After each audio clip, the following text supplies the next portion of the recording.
Supernatural. From Hasbro.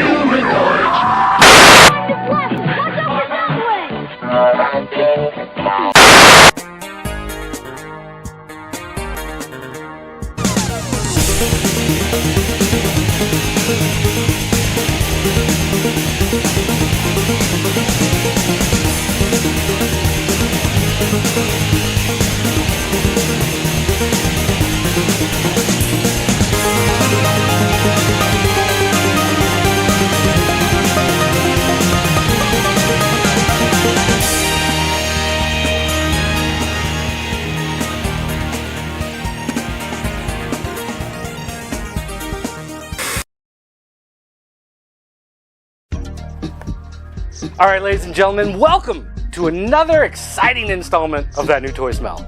Now today I've got a video review of Microaggression playsets. But before we get to that, we're going to have some news from Dan and Devall talking about C2E2. And then at the end of the show, we're going to be answering some fan questions. Because I know a lot of you guys want to know some really personal information about us. And we're ready to dish it out. But for right now, let's go over to the news desk with Dan and Devall.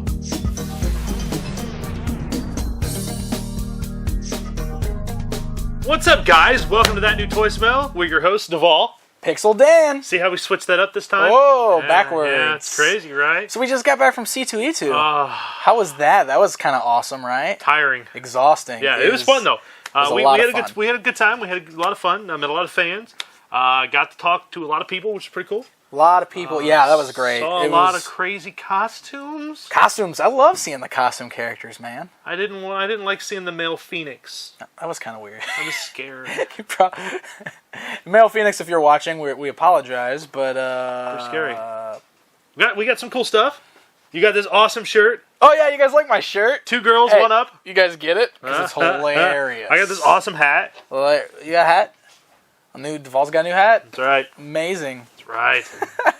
So we did a lot of cool things there. We like you said, we met a lot of cool people. We met a lot of our forum members, a lot of the viewers of the show, which was fantastic. Always great meeting some of the people that enjoy watching what we do. We got to hear a lot of people go, Flava Dave! Yeah, a lot of people hollering out for Flava Dave. We handed out a lot of the Pop Culture Network t-shirts, which was awesome. Yep. So if you guys haven't seen that video yet, you need to head on over to popculturenetwork.com. Yeah, check it out. That's there, as well as lots of other coverage. We've got comic panel coverage. We got lots of videos from the show. We've got photo galleries up. Lots of great stuff. If you missed the show, you should definitely head over to the site and check out the things that we saw. Absolutely. It was really, really cool. Ran into a lot of cool people. Had some cool chats with the folks at Tonner. Yeah, as always, our friends at Tonner. Talked to a favorite of mine, the God Beast. Yeah. If you guys haven't checked him out, godbeast.com. He does a lot of really cool custom casting of action figures and stuff. Really, really nice guy. Had a great time talking to him and meeting up with him. It was really, really cool. We attended a few panels. Got to go to the Diamond panel. Yeah, which was fun. Which was a lot of fun. We got some information on those Battle Beast mini-mates that everybody seems to be clamoring over. That's right. It was some interesting news. We basically found out that they acquired the license to Battle Beast just by doing a random search to see what... They were just looking up names for old 80s properties that they figured that might be out there they could use in some form. Came across Battle Beasts. Found out that didn't have it anymore. The rights had lapsed, so they purchased the name Battle Beast, and that's why they're making Battle Beast mini-mates now. That's right. Now, they did mention that they own it in name only, which means they're not going to be reissuing the old figures. They're not going to do the old vehicles play sets. Basically, they're just going to be creating their own new Battle Beast characters. They're making their own Battle Beast toys in the Mini-Mates style. Which, I think I'm okay with, because the Mini-Mates style is really cool. It is, and I keep saying that I really like how they've created these figures on the Mini-Mate bodies, but they don't necessarily look like Mini-Mates. Right, they've added so much to them and kept the Mini-Mate articulation. Yeah, the detail in the sculpting. Look really great. The detail in the sculpting is really good on these. Absolutely. We were lucky enough to pick up one of the free exclusives at C2E2, which differs from the one we got at Toy Fair. Yeah, so completely different. Two different figures now. They're both Gators, but they got different head sculpts. They're different colors. Yeah. They're really, really One cool. has a gun. One's got a gun, one's got a sword. Yeah. So they're really, really cool figures. They don't know what they're going to be doing with them yet. So they said hopefully in the next year or so they'll actually have a plan for the line. But as of right now, they're just kind of using it as a promotional tool. Right. You know, they're giving it out free for conventions. So. Which is a good idea. It's a good way to get the word out there. And it is. They've got the word out there. Let me tell you what. It's a good way to test the market to see if people would actually purchase them, I think. I think that's what they're doing with it.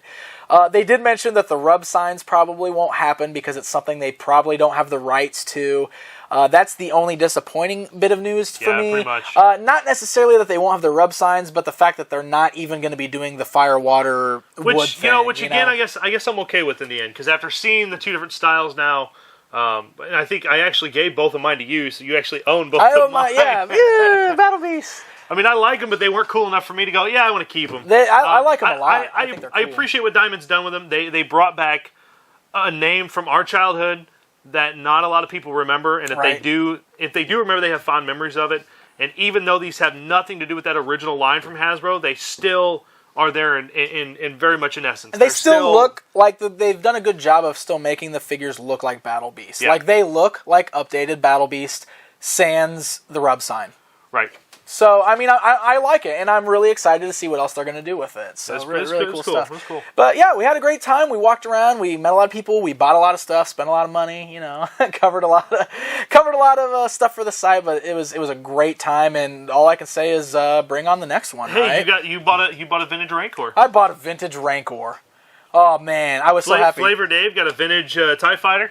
Yes, yeah, both of us got, and with our boxes and everything, man. I mean, I was excited. I ended up picking up that Toynami Voltron that I've been looking for a while. It was pretty cool. You got me an awesome vintage Japanese Rock Lord in his box. This guy's awesome. Hooked me up, man. He's cool looking. So cool. Very cool. A lot of cool stuff. A lot of great dealers. So if you guys have an ability.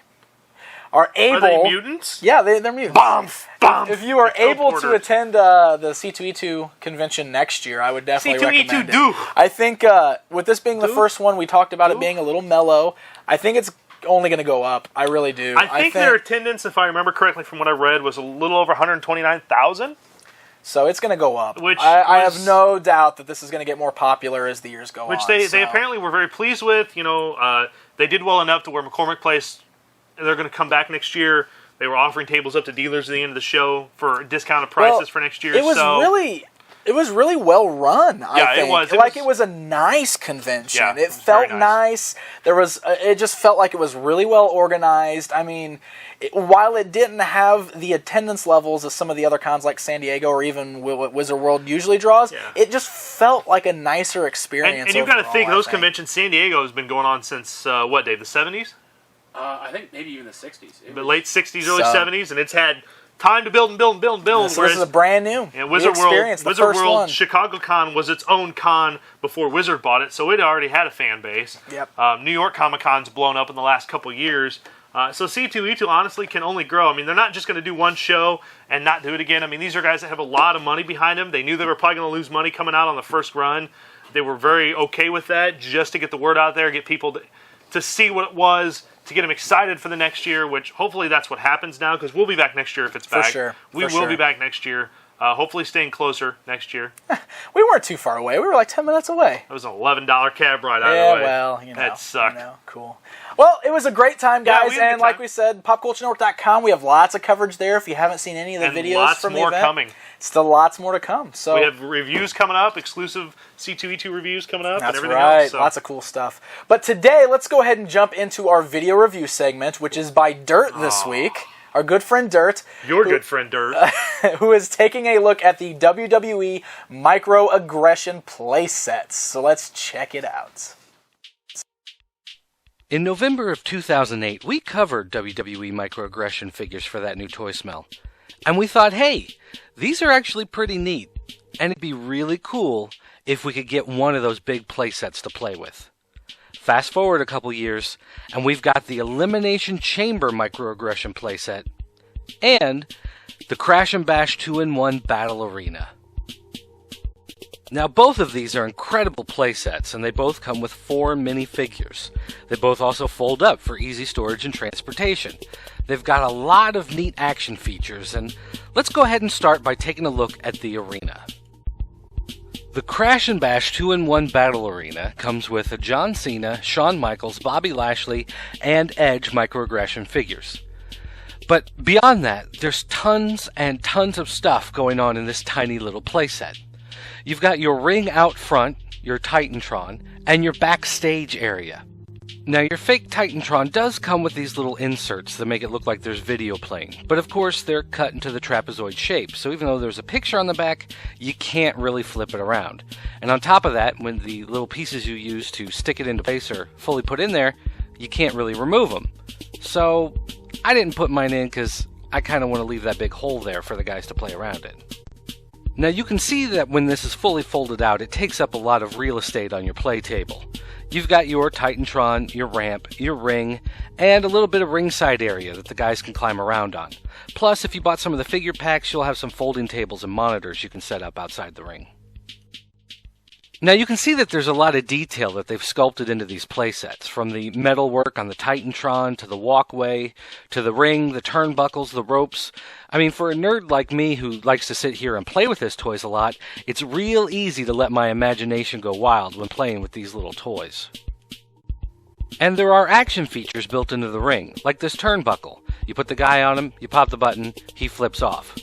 Hopefully you want to aim them a little bit better, or you're going to end up with a tragedy like I had right there. Plus, they have these spring-loaded turnbuckles, so you can pop the guys across the ring. It's kind of pointless and silly, but it's still kind of fun to play with. There's also this super weird action feature where you can make the ramp flip up on the guy, just like it does all the time on Raw, right? Now, the backstage area is full of nutty action feature goodness. Too bad for Bobby Lashley. Maybe he could have had an MMA career if he hadn't walked out on the WWE and been hit by just everything but the kitchen sink on his last day in the company. Who could have been behind it? Who knows? But all we know is they found his beaten, pulverized body by the dumpster. Now, one super neat thing about this playset is when you're all done, you just basically fold all this stuff together, and it just pops right into this one easy-to-carry little form factor. So no fuss, no muss, no little pieces getting lost in the car. It all comes together and you can just carry it away with you. Now, if recreating Raw isn't your thing, we do have this, the Elimination Chamber playset. Folds up to look like this neat WWE, I don't know, stew pot or whatever. But should be noted, it does come with these little fold-away feet, and it does have a stowaway handle. So it's really made to be displayed on your shelf and carried around with you, and then everything just easily folds away when you're ready to play. Now, as easily as all this folds up into this small form factor, there's even more to fold out. Underneath, you'll find the walkway and Titantron HD entryway. There's a fold-out set of steps so your guys can walk right into the Elimination Chamber, and then all these little panels swing out and fold up, and they make the current Titantron HD set. Now, this does come with stickers for SmackDown, not the Elimination Chamber pay-per-view, so I guess, in your little play arena, you've got an Elimination Chamber match on SmackDown. That's one heck of a ratings grab there, Vince. And you've got plenty of action features within the Elimination Chamber, like the spring-loaded pod bay doors that pop apart, as well as more of the spring-loaded turnbuckles like we saw in the other playset. My son's two favorite action features were this spring-loaded jump spot and this jump off the top of the pod launcher. Now, the launcher actually doesn't fold up. You have to detach it every time you want to close the lid on the Elimination Chamber, which kind of stinks, but whatever, it's okay. Now, the more I tried to play with this playset in order for this review, the more my son kept coming into the scene. He really loved this Elimination Chamber, and in fact, I even tried to do some more shots of some of the action features, and he just had to get involved. This toy has become the best toy for him to play with, and you know what? I'm fine with that. Any toy that he's willing to play with, I'm willing to play with, is a toy that's a win for everybody.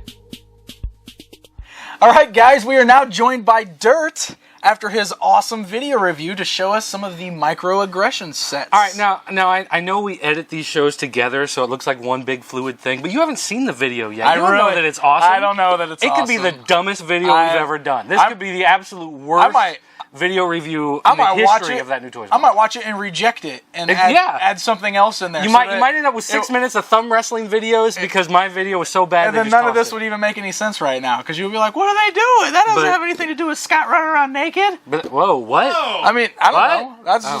That's the backup video I have in case yours sucks. Wow. Well, let's hope this doesn't suck then. All right. And 13,000 people on YouTube suddenly switched over to laughing cats. So there we go. Just turn it off. All right. So yeah, microaggression playsets. We got 2 of them here. There were 4 altogether, but we have 2 of them. And Sweet. you have the Elimination Chamber and the Crash and Bash Arena. Crash and bash. And these, I don't know. I don't know about you guys. I love the microaggression guys, the little guys. They were really neat. Of course, it's a line that's dead now because of the transition. But Mattel may bring back something similar.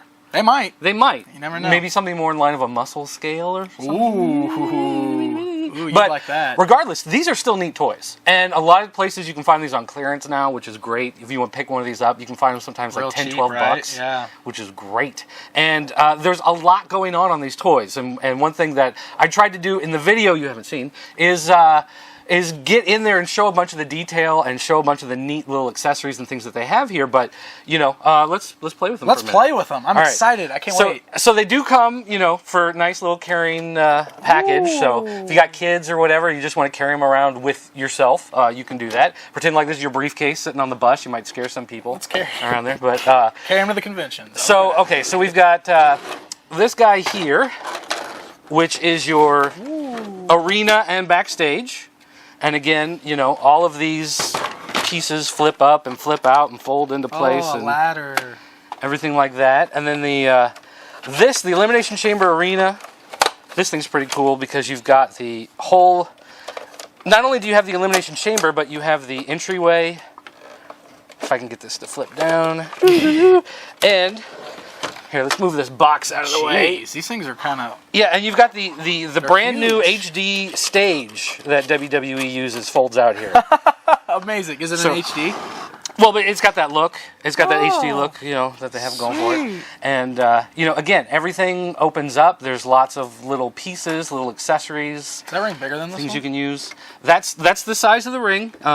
There's another arena that has that same size ring. That one's bigger. Oh, Looks yeah, like this it. one is a little bit One's bigger. a little bit bigger. Yeah.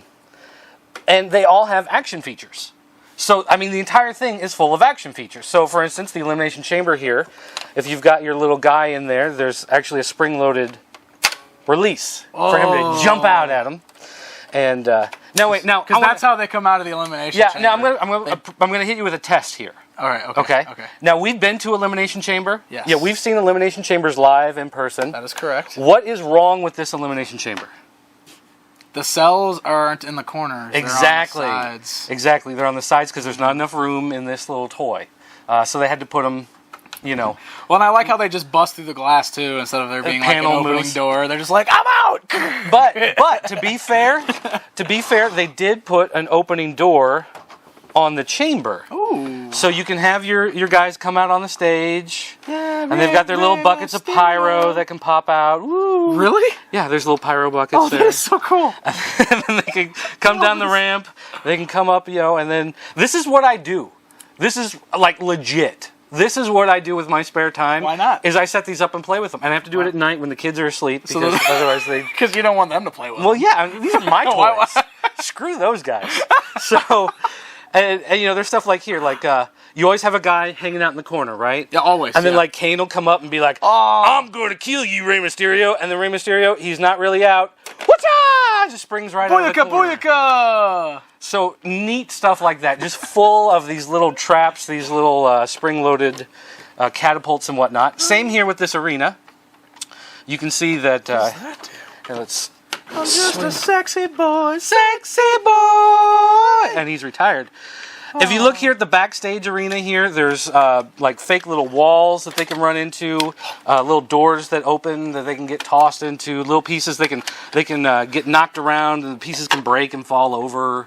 You know, it's just full of these neat little, like imagine if these were the full size like deluxe wrestlers that they put out, those huge like 7-inch figures. Imagine how big one of these play sets would have to be for those guys. For one of those, massive. Wow. So they can do a whole lot with these tiny little guys.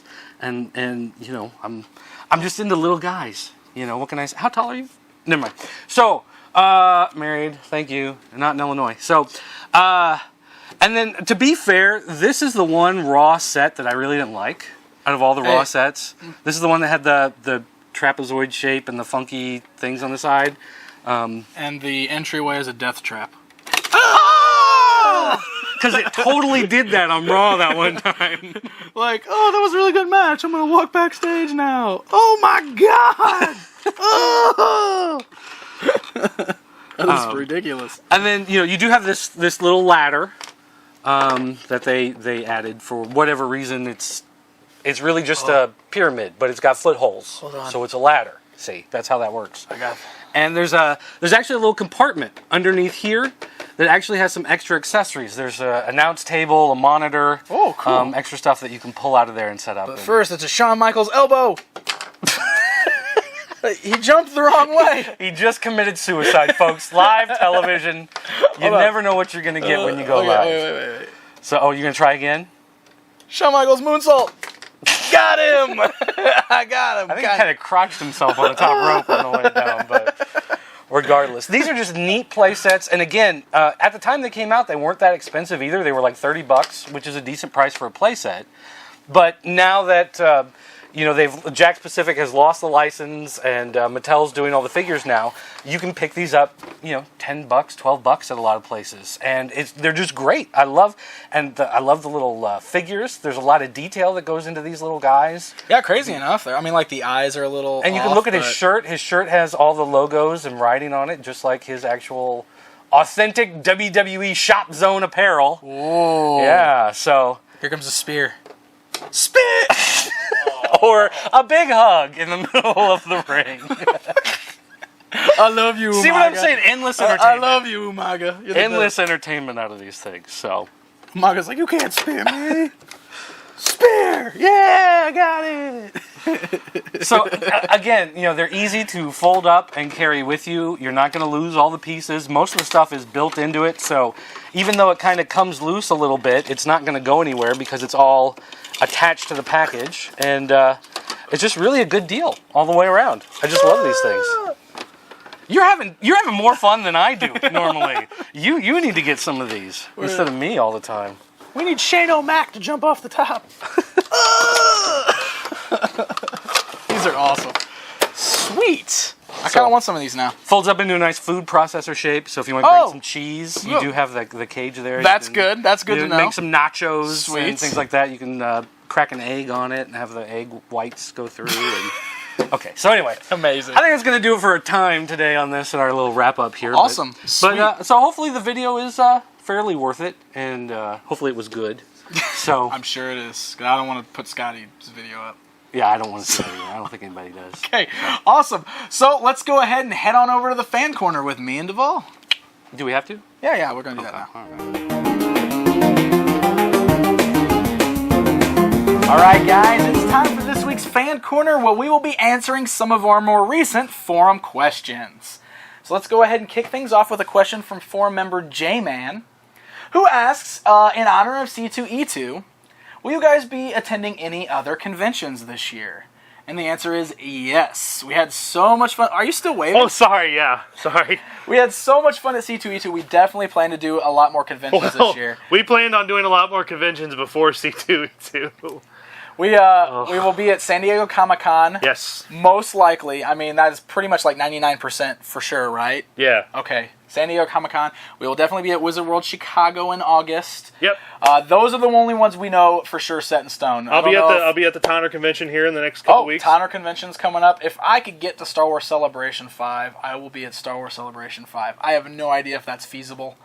Man, do I want to go. I think your wife really wants to go to Disney World rather than... She does really want to go to Disney World. Maybe I could do both at the same time. I don't know. But there you go. Yeah. All right, this is a good question. Here we go. Andy Mort asks, as a kid, did you ever do something to a toy that seemed incredibly inventive at the time, but looking back now as a collector, it makes you cringe? For example, I cut a slit across the back of my Fright Zone monster puppet's mouth so that he could swallow figures, and put a thick layer of silver paint across a Cobra Trooper's face so I'd have a Cobra Commander. This is actually a really good question because I've done this. I have been in this boat. When I was a kid, I liked doing, making my own comic books. Me and my friends used to go out and play superheroes all the time. We never really pretended we were somebody else. We always created our own heroes, and then I would go back home and I would draw comic books, very crudely, mind you. But I would draw comic books, and I got to a point where I decided I wanted my own action figures of these characters we were portraying. So I used to take a hodgepodge of different figures that I thought looked as close to what we would picture ourselves being. And that included G.I. Joes, like I specifically remember a Python Patrol commander, I think, a Python Patrol member of some sort. I took the Shadow figure, the invisible one. I took a bendable Rocketeer figure, I think, at one time. I took a Masters of the Universe Ninjor figure, and I painted these guys all up with this really bad enamel paint, which, as you may not know, enamel paint does not dry very well on plastic action figures. Hardly at all. It remains very tacky and very sticky, but this is the paint I had in the house because it's what my dad used for like his models, like his airplanes and his trucks and stuff. So I grabbed a bunch of my dad's model paint, slapped it on some figures really terribly to try to make these characters that I wanted my own, and I thought they were really cool that first night I made them, and then after that just realized I ruined a bunch of my action figures. So, yep, that's my story right there. I have totally done that. I think the only thing I can think of is I made the mistake of sharing with people I thought was my friends and letting them play with my toys, and the some of my bitches stole them. That's happened to me too. I've lost several toys and stuff by letting some of a beach. So that was a good question, though. Good question. I liked that. Pixel? Oh, what are you doing, guy?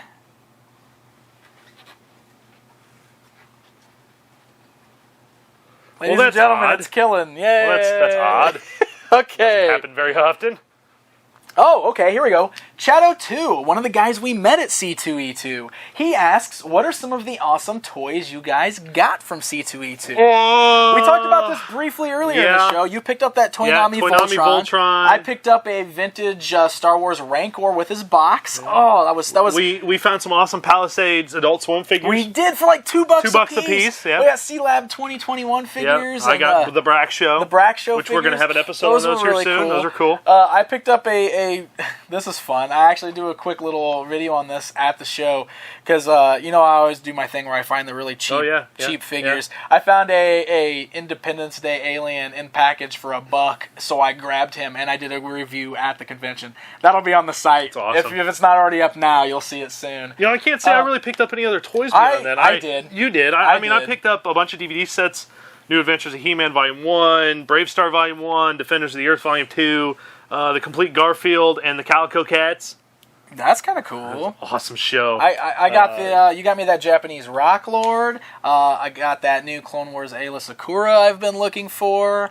I picked up a whole set of the miniature Masters of the Universe figures from the 2002 line because I didn't have any of those. I found somebody selling all of them in their box for $2 a piece. Grabbed the whole set. Grabbed all of them, so I have all those now. I picked up one of the God Beast's awesome custom action figures, which is so cool. What else did I get? Oh, I got me a vintage Salacious Crumb to sit on my Jabba's throne. Yep. Thankfully. Because that was the only piece you were missing, It was the only piece I was missing from my vintage Jabba, so I picked him up for real cheap. That's awesome. I think that's pretty much covers, though, what I got. I think the person that went home with the most toys was Flava Dave. Flava Dave bought a lot of stuff. Yeah. I felt bad for him carrying all those bags around all day, but he got a lot of cool stuff. Yeah. A lot of cool stuff. Yeah. So, but cool, Except he didn't get the V-Doll he wanted because the guy jacked the price up on him. Oh, what a jerk. That has totally happened to me before. I hate when they jack. Hey, remember when that guy was going to sell you a Technodrome and you didn't get it? Yeah, we don't have to keep bringing that up, do we? Yeah, it's great. All right. Chris Vent has a question for each of us. Okay. Here we go. Chris Vent says, hold on, he calls you Devall and put, yeah, that's right. So you're Devall now. When are you going to do your Muppets follow-up video? Dude, it's too soon, Chris.